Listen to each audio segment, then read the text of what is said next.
Yo, what's up mga koits? Nigel Houston here. Kamusta mga koits, ha? Nagulat kayo, nagtatagalog ako, no? Kasi hindi nyo alam no? Natira din ako sa Pilipinas ng matagal mga quiz, no? Kaya wag na kayo magulat, kaya sanay ako magtagalog. Diyan ako nag-elementary like, grade 1 to 6, you know what I'm saying?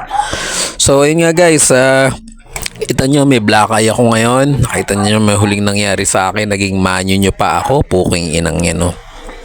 Switch people yung kinanakaw na yun eh.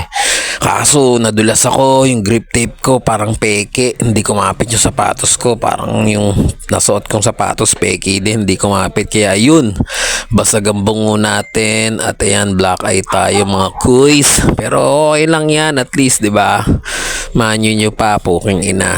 So ayun nga guys, natira ako dyan sa Pilipinas dati. Dyan ako nag grade 1 sa may Agusan del Sur ata ako nag grade 1 sa may paaralan dyan na public, no? Naalala ko, meron ako mga teacher na bakla dyan si Sir Hobby. Bakla yun, tangina pag PE namin kunwari wrestling pero pinipiga yung bayag namin, tanginang yun. Tapos meron akong teacher na napakasungit dyan, si Ma'am Natividad, puking inang solid sungit. Araw-araw hinihingan kami ng assignment kahit wala naman siyang binigay na assignment. Tapos gagawin namin ng mga klase ko, pag wala kaming assignment, tatanungin ako Naija, may assignment ka ba? Tapos tatanungin ko yung kaklase ko sa likod, pre, may assignment ka ba?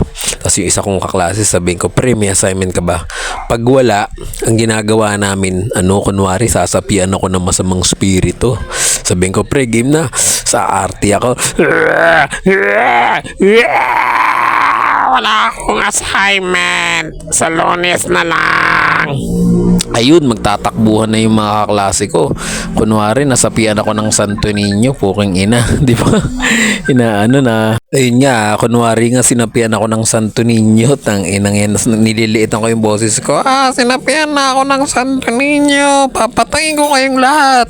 Ayun, tapos magtatakbuhan yung mga klase ko, pati teacher kong mataba matanda si Ma'am Natividad.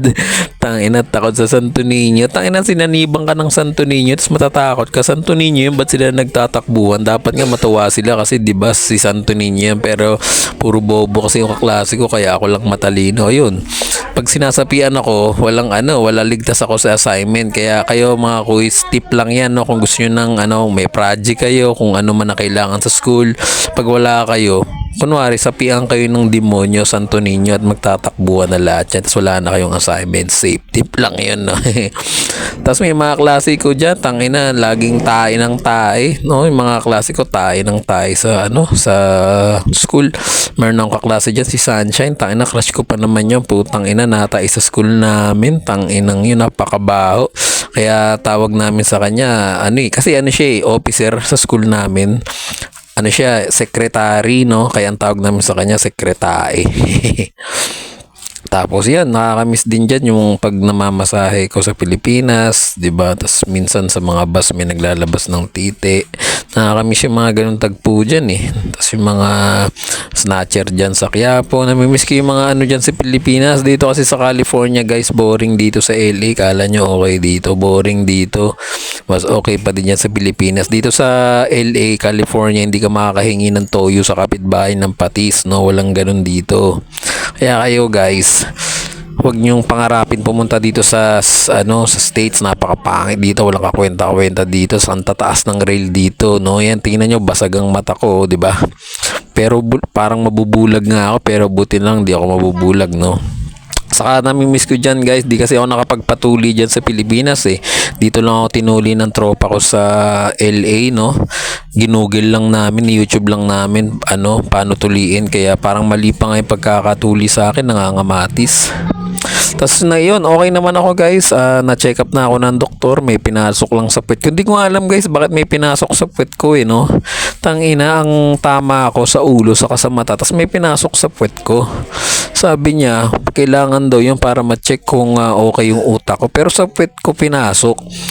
No, pero sa una masakit, pero nung pinalabas masok na yung yung aparato sa puwet ko, parang masarap na rin siya, no.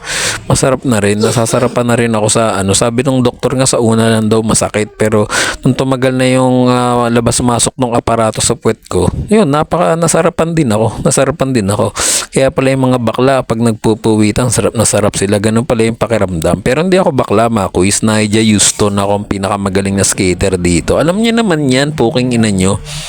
Saka dito sa States, men, sa US, hindi uso mga nagde-deodorant dito, men.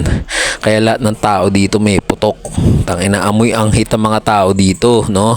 Ako nga, nagde-deodorant ako sa leeg kasi parang nagkaroon na rin ako ng putok sa leeg, eh. Kaya, pero okay lang yun, men. Ganun talaga pag hardcore skater. At least, magaling ako mag-skate, di ba? Kahit may putok ako sa leeg, sa kilikili, no? Ako pa rin pinakamagaling na skater dito. Ito guys, naglalakad-lakad ako ngayon dito kasi wala akong magawa no? Di ba nasa taas na ako ng maliit na bundok dito sa amin. Binili ko tong lupain na to guys, yung mga premyo ko sa SLS, pinambili ko na to. Akin lahat ng nakikita nyo, akin lahat to. Akin lahat to, no? Akong pinakamayaman na skater dito. Sila P-Rod, si Chris Cole, bonjing yan, poking inang yun. Chris Cole, na makikita may pormahan, may leather sa may leather sa kamay, tapos naka-fitted na pantalon, tapos bulky na shoes, tapos fitted na yung damit niya. Tangina, mukhang bonjing, tapos yung ibang tao astig na astig doon. Bonjing si Chris Cole, mga ulul. Hindi, joke lang, pero bonjing talaga yun. Kaya ako, porma ako matindi, pek short, di ba? Tapos running shoes, yan ang mga pormahan na clean skaters, no? So guys, wala na akong maisip na sabihin. Tanginang tagal pa na to. Tagal pa matapos ng video na to. Bahala na kayo sa buhay nyo, no? Skate Pinoy.